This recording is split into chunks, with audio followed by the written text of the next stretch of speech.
is to explore politics in Taiwan, and I'm Winnie. I'll first start off with the Taiwan politics.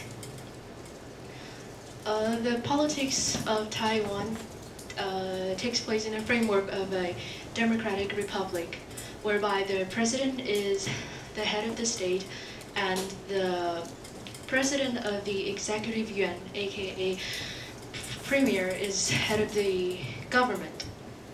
And the party system is currently dominated by Kuomintang, which favors closer links to mainland China. Currently, the ROC has jurisdiction over Taiwan, the island Formosa, and Penghu, Jinmen, and Mazu, and some smaller islands. The central government in Taiwan consists of the office of the president and 5 yuan, which means branches. They are executive, legislative, judicial, examination, and control yuan. So I will now elaborate on their job responsibilities. First of all, presidency. As the head of the country and commander-in-chief of the armed forces, the president represents ROC Taiwan in foreign relations and at-stake relations, such as international agreements. And the president is also empowered to appoint and remove top civil and military officials, to make law announcements, to solve the legislative yuan in the event that it dismisses the premier through a vote of no confidence. And he or she also helps to resolve disputes between branches of the central government and issue emergency decrees in response to national security threats or other crises. This is the president's office in Taipei. Okay. Next is the executive yuan. The executive yuan is headed by premier, who is directly appointed by the president. In addition to supervising subordinate organs of the executive yuan, the premier also explain administrative policies, reports to legislative yuan, and respond to the questioning of the legislators.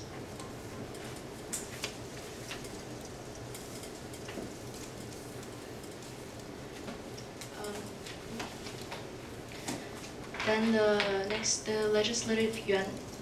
The legislative yuan is the central government's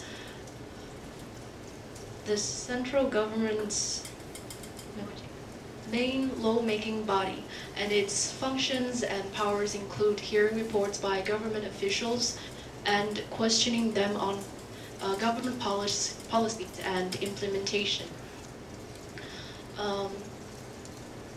And the legislative yuan is also empowered to review budgetary bills and audit reports, and initiating proposals to amend the constitution subject to ratification by public referendums. Also, the legislative yuan helps settle disputes involving local government and initiate no confidence votes against premier, review and confirm emergency decrees issued by the ROC president, and impeach the ROC president or vice president. And then next is the judicial yuan. The function of the judicial yuan is to oversee the operations of the nation's court systems. And the administrative court systems consists of district courts, high courts, and supreme courts. And the 3 high courts in Taiwan are located respectively in Taipei, Taichung, and Kaohsiung.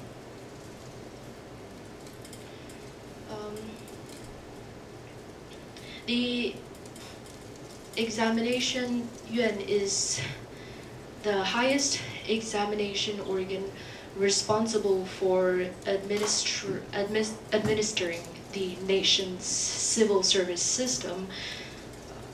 The primary rationale for having this independent branch of government is to ensure equality of opportunity among candidates for government employment and set uniform standards, salaries, and benefits throughout the central government and the local governments.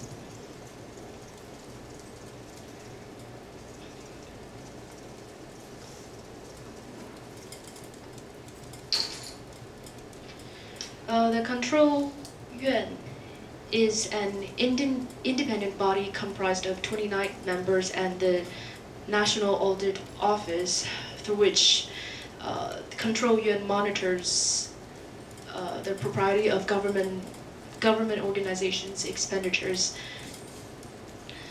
The Control Yuan is empowered to receive people's complaints against public agencies, conduct relevant investigations, and recommend penalization. Control Yuan members can also initiate investigations of their own accord.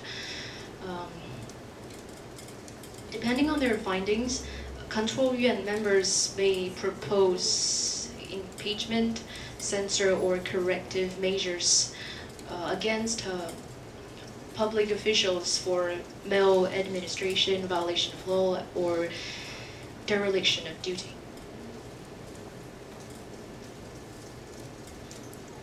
Okay, and then is the United Kingdom's political institutions. The United Kingdom is governed within the framework of a constitutional monarchy with the Queen as the head of state, and the Prime Minister is the head of the government.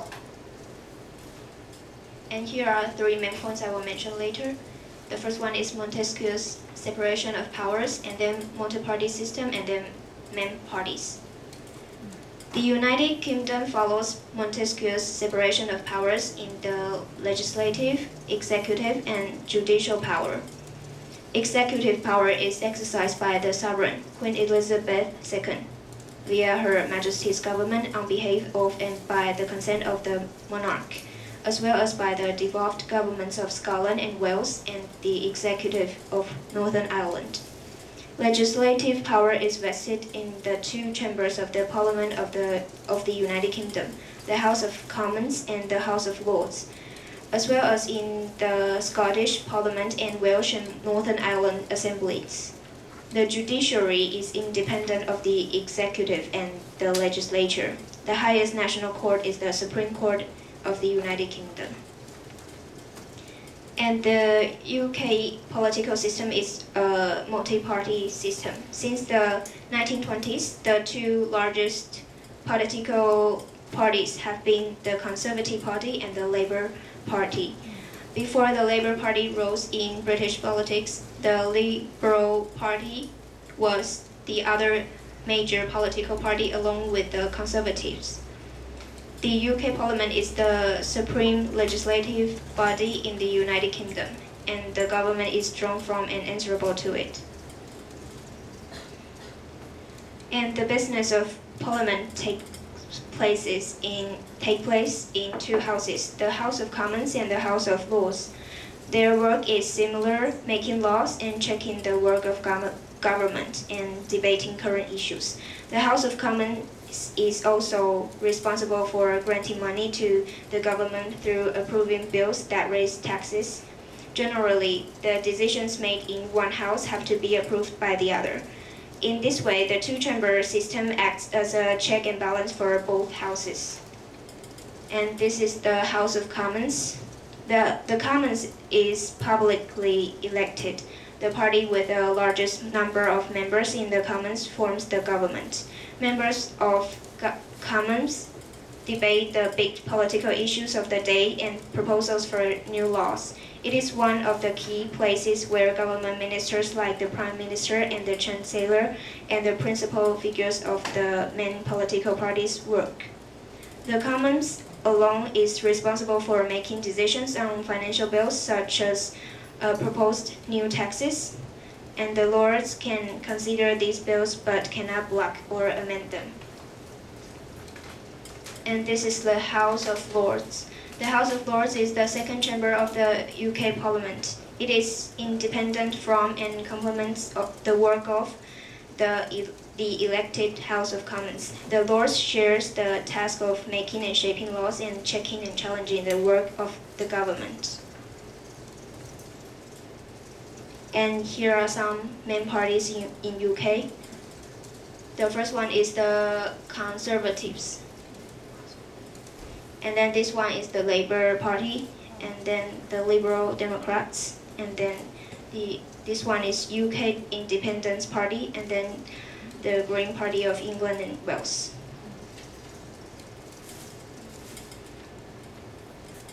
And then Norway's political institutions. Norway is a constitutional monarchy with a parliament system where the executive power is dependent on the direct or indirect support of the legislature. The constitution grants executive powers to the king, but these rights are exercised by the cabinet. And here are some main points. The first one is Montesquieu's separation of powers, and then a little bit of history, and then Stortinget, the parliament, and then the government and civil service. It's S, sorry. And then local government and political parties. And Norway follows Montesquieu's separation of powers, just like the United Kingdom, and in the legislative and executive and judicial power. And the judicial power in Norway consists of court and the Supreme Court. And here is a little bit of history. From 1396 to 1814, Norway was in an unequal union with Denmark, with the decision-making taking place in Copenhagen following the Napoleonic Wars. Norway was transferred into a loser union with Sweden. Norway gained political independence, and then the Norwegian constitution was adopted on May 17, 1814. It is the constitution day the Norwegians celebrate every 17th of May. The Storting was first constituted in 1814. The union with Sweden was peacefully dissolved in 1905 when Sweden recognized Norwegian independence and the Norwegians chose for Norway to become a monarchy. In 1919, the Storting changed the election law from a majority system to a proportional representation. This affected the party composition in parliament. And then the parliament Stortinget. Its members are elected every 4th year, and a majority of the Storting can at any time vote the sitting government out of office. And there are 169 seats in parliament selected from 19 constituencies, and including 19 seats that are used to adjust so that nationally underrepresented parties get these. Only parties with a minimum of 4% of the national vote may compete for these 19 seats. The election system is roughly proportional. There are some adjustments in favor of smaller counties and large parties. The representatives are to a very high degree bound by their party groups. And then the government. The government is composed of 20 ministers and is led by the Prime Minister. And today's government is a coalition between Progress Party and Conservative Party. The Prime Minister is Erna Solberg.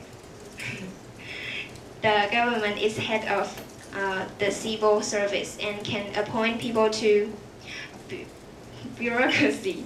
And the government also presents budget to the parliament every October and prepares proposals for new laws. The government is appointed by the king.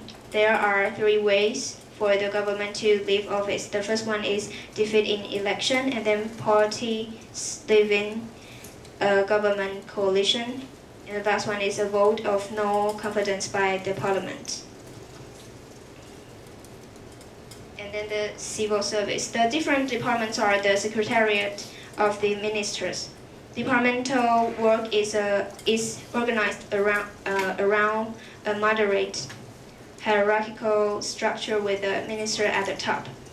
Routine work has been delegated to independent agencies called directorates. The citizens of Norway have an instrument outside the courts where they can complain about unfair treatments, and this position is called the ombudsman. And then the local government. Norway has a long and strong tradition for local government. Norway is divided into 19 counties and at the lowest level into 431 municipalities. The municipalities vary in size and population from about 300 to more than 480,000 persons. Local government was introduced in the 1837. Today, as the national politics, the political parties play an important role in local politics. There are also county governments for the 19 counties. In addition, there is the Sami Assembly, which has a symbolic power as the government of the Sami population. And here are the main parties in Norway. The first one is Norwegian Labour Party, and then Progress Party, and then Conservative Party, Socialist Left Party, and Christian Democratic Party, and Center Party, and Liberal Party.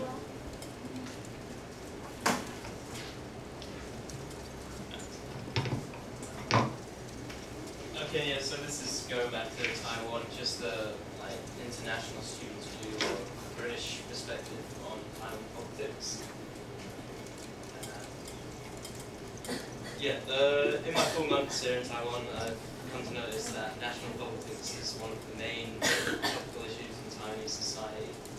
I've gathered that amongst Taiwanese people, at least, politics in this country largely revolves around Taiwan's relation, like its historical and political ties with China. And yeah, it was all pretty confusing at first, and speaking with my Taiwanese classmates, and especially through this class, I've gradually come to understand the current intense relationship Taiwan has with China. And so yeah, the first thing from speaking to some of my Taiwanese classmates is that they tell you Taiwan is China. I thought at first that Taiwan's obviously the Republic of China, which I knew at first, but other than that I really didn't know about it. I thought Taiwan was Taiwan. So it's quite complicated. But yeah, now I understand that Taiwan and China are two politically separate nations, and although they both identify with the concept of China, with Taiwan obviously being the Republic of China and China being the People's Republic of China, the two countries openly differ in their interpretation of this concept, which has mostly because of the result of the Communist Revolution in mainland China in 1949. Which was where the government of the Republic of China was forced out to Taiwan, obviously. And yeah, so over the course of the second half of the 20th century, the two nations developed differently and refused to officially recognize each other as legitimate. But unofficial contact has been made regarding commercial, economic, and trading ties. And what I thought was quite interesting is that China and Taiwan are still technically at war because there's been no formal peace declaration. So yeah, they're still technically at war, but the closest thing was obviously, like we learned from this class, the 1992 consensus, which is where the two countries basically agreed to disagree over the other's interpretation of China. So that's the closest they've come to an agreement. And yeah, through talking to some of my Taiwanese classmates and from hearing the national news now and then, for me, it seems like many Taiwanese are quite content with opposing China and agree with the consensus. Most people I've talked to admit that they support the Kuomintang two-party and are therefore happy for Taiwan to continue the policy of one China, two systems. And so there I kind of get the impression that there's a good a sense of patriotism amongst Taiwanese. They choose to be loyal to the Republic of China. And yeah, as you can see, this pride sometimes seems to make people, and especially students, quite unwelcoming to any ties with China.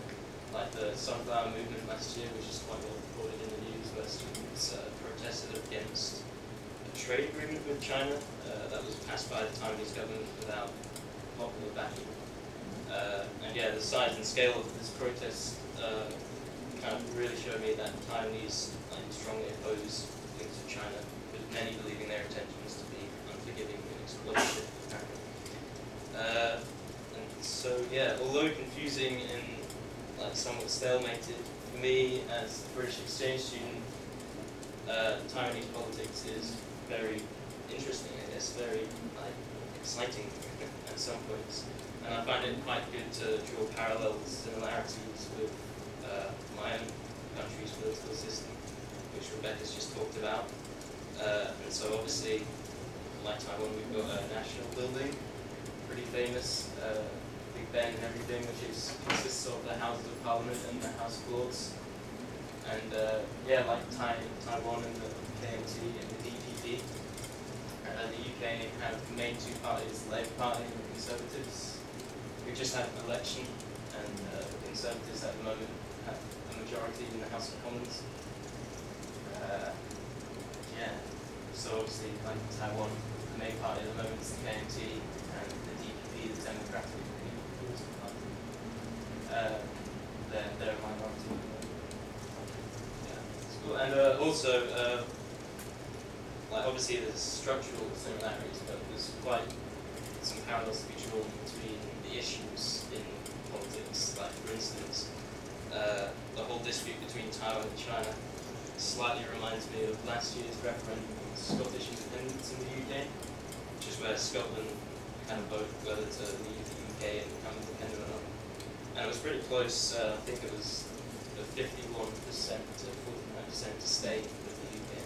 So it was pretty close. And like Taiwan, Scotland has a unique history and culture which many people at the time wanted to strengthen. So yeah, and it just goes to show that how such differences have the potential to create significant political change, like it's done in Taiwan and China. And yeah, I think the last bit, yeah, it's just a video about what the kind of natures of the House of Commons is like sometimes. It's not particularly serious, but it's kind of, I think, it shows well the kind of debate and banter that goes on in Parliament. So.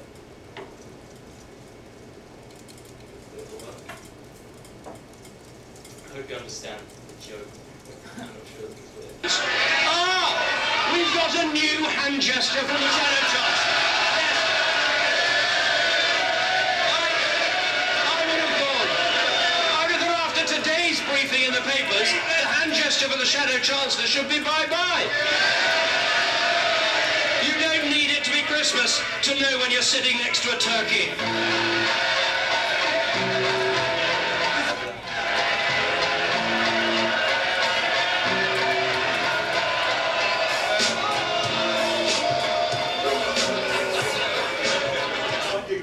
He's the speaker for the House of Commons, so he kind of adjudicates everything and runs the show. So, yeah, it's not too serious, but it's fun. Nice.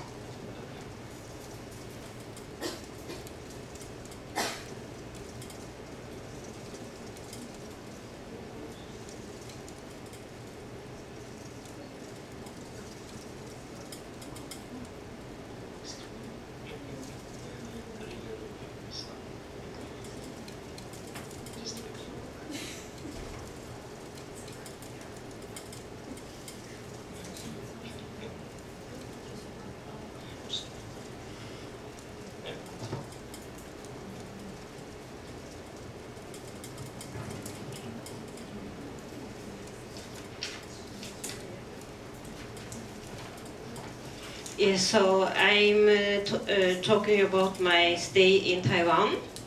I still feel that Taiwan is amazing. I liked it very much. So yes, I think the people are very nice, and I went to see a lot of places in Taiwan. But one thing I was struggling with was the heat and the sweat. And it felt like being on fire when it was when it's 38 degrees due to the high humidity. I felt as if it were 48 degrees. Then also that the people are so friendly, like saying thank you to the bus driver each time they get off the bus. That's a thing you don't do in Norway. Yes, and what I also experienced in Taiwan was that much of the food is very sweet. It is as if there has been loads of sugar, put loads of sugar inside the food. So I stopped going into to bakeries. Even the salty things they sell, it's just too sweet for me. Then one amazing thing that I experienced is that I go in April. I go into a shop and they play Christmas carols. So I mean, it was a very nice Christmas carol song, but I was very surprised about that. And also, what also surprised me is that in the shopping malls you can buy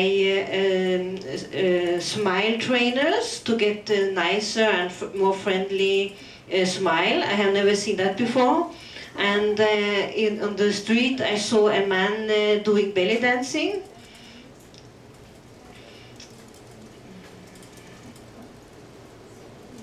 Yes, and what I also felt is different to Norway is all the noise in Taiwan.